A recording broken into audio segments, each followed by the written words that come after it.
As I'm sure you know by now, I love Spider-Man.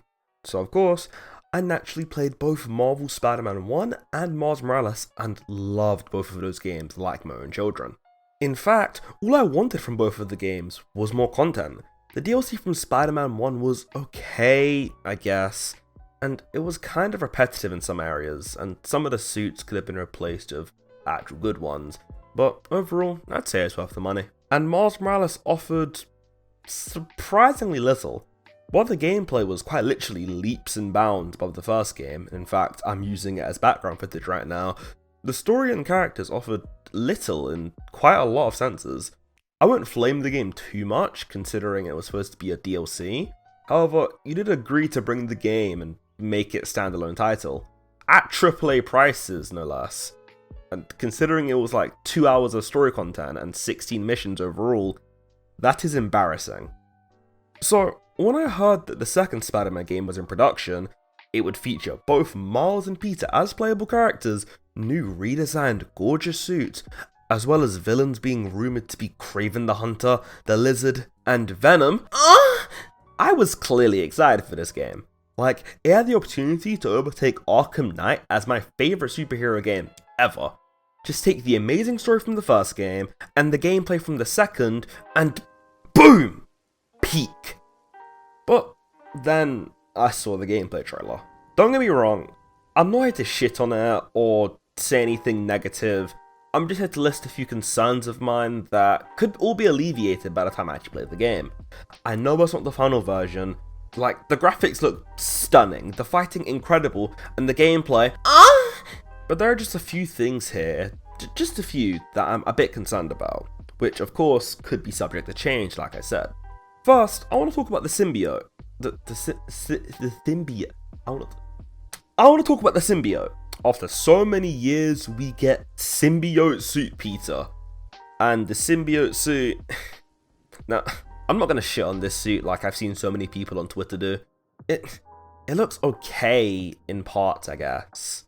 I actually like the classic logo. I think it looks good and works in properly paying homage to the classic and wrapping around the sides properly.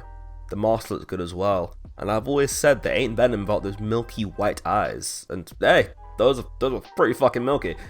I'm personally a slim symbiote suit kind of guy, like the Ultimate Spider-Man suit and the Amazing Spider-Man suit. I enjoyed the classic suit of the first game, and the advanced suit was okay, I guess, mediocre in most parts, but I dislike the paneling on the advanced suit users. I feel like it's an attempt to make the suit look more like Tom Holland, because he's the current Spider-Man and every single Spidey suit in the MCU has the same paneling. I just don't think it works well in the confines of a video game, and especially for Spidey in this specific game.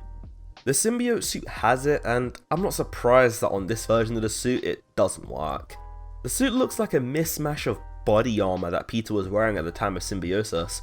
Everything from the leg down doesn't work, and almost crinkles the suit has makes me not want to stare at it any longer than 5 minutes. I'm not a costume designer by any means, I'm barely a game design student, but was there no other way to implement this suit in the footage than this?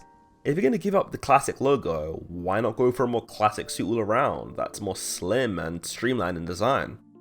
For all of those saying that the layering is due to it being on top of the advanced suit, I have a solution for that. Don't have it be. It can literally be something as simple as, early in the story, Peter's advanced suit gets damaged in a battle, and he has to resort to using the classic suit for a time while he repairs the advanced suit. And then boom, Venom shows up, symbiosis, venomization, blah blah blah. I think it would look really nice if they actually did it on the classic suit, rather than the much more mediocre advanced suit. It would give a lot more original vibe, which I've stressed enough in this video already. But enough about the symbiote. I want to talk about the villains for this game, which the symbiote is one of them. What the fuck am I saying? Kraven, Venom, and the Lizard, 3 of Spidey's biggest bads, and I'm kinda concerned for their introduction. The first game already felt bloated in part due to too many villains.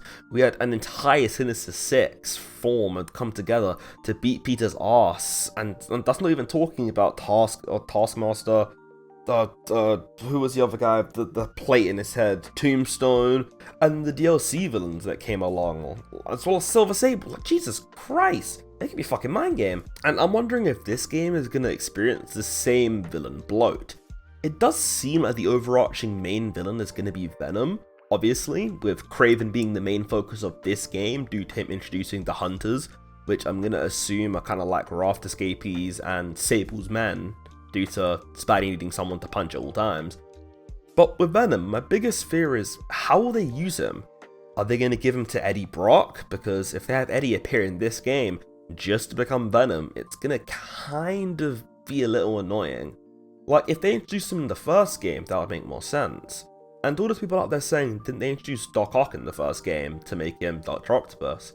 Well, yeah, but that was the first game in the series. It can be kind of excused by the fact that, as well as introducing Doc Ock, they were introducing every other character in their universe. Whereas in this one, we'd be entering a preconceived universe from the first game of Miles Morales. So to introduce Eddie just for him to get, Venomized would be kind of irritating.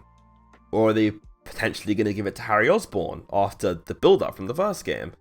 Are they going to defeat him in his first appearance?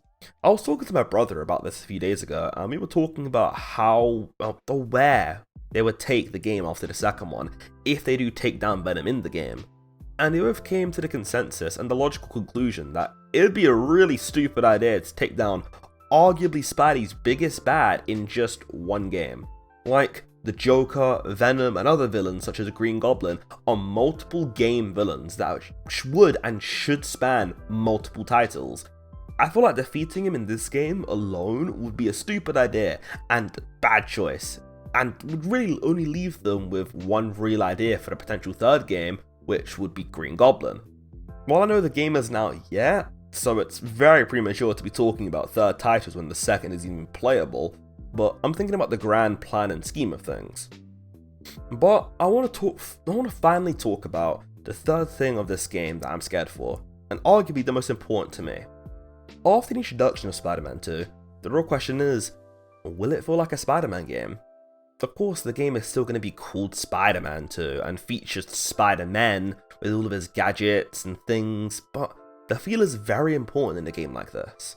Spider-Man 1 was very special to a lot of people, as unlike almost every other Spider-Man game, bar the earliest titles, it's the only one that was not a movie tie-in. It was a completely original story and original game that put you in the shoes of Peter Parker 8 years into his journey. So will they be able to recapture the magic that made the first game so iconic in its feeling? I don't know, because from what I've seen in the trailer, this game is shaping up to be a superhero game rather than a Spider-Man game. Gliding, different skill trees and power systems, and a bigger map. My question is, will they be able to keep Spider-Man, and not deviate?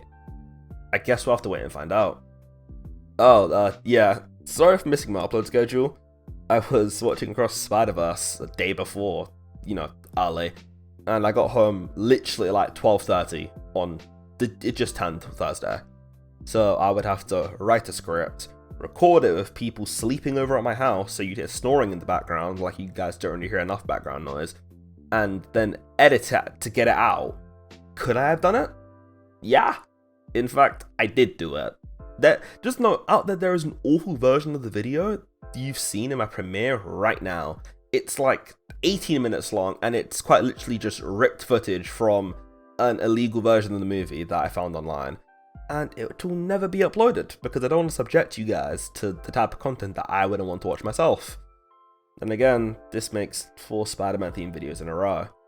I'm quickly becoming a Spider-Man themed channel, and I'm not sure how I feel about it. With that being said, however, hopefully this quick video, I mean, not really quick, it's approaching 10 minutes now, should recorrect that and put me back on schedule. It was actually kind of nice to just sit down with only notes rather than a whole script, and just to talk rather than plan a bunch through. Usually I'm planning a video, thinking about what I'm going to put in the edit, writing it, etc. This was just kind of chill. In fact, I mostly did this entire recording in a singular take, which is kind of astounding. But in the coming weeks, you can expect like a Black Ops 1 video. I know, right? Black Ops. And an anime season review from yours truly. I'm not going to be reviewing every anime, but most of the ones that caught my eye. I'm going to start taking this channel a lot more seriously, and hopefully my content will reflect that. So expect, I guess, improved editing in the future, if I can learn how to do certain things. Anyway, I've rambled long enough. Thanks for reading. and watching, and I'll catch you later. Bye now.